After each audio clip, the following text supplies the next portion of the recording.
केकड़ी में दीपावली के लिए कपड़े लेने के लिए जाएंगे और वहाँ पर इतनी भीड़ होगी मैंने कभी सोचा नहीं था।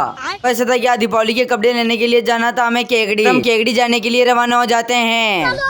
ठंडी ठंडी हवाओं को चीरते हम केकड़ी आ जाते हैं। वहाँ से चले जाते हैं आज बाजार में, और बाजार में आज कुछ ज्यादा ही भीड़ हो रखी थी। चला जाता हूँ दुकान पर, वहाँ से लेनी थी मुझे दीपावली की ड्रेस। फिर भैया ले आते हैं ड्रेस। इन सारी ड्रेसों को देखने लग जाता हूँ, लेकिन मुझे एक भी पसंद नहीं आ रही थी।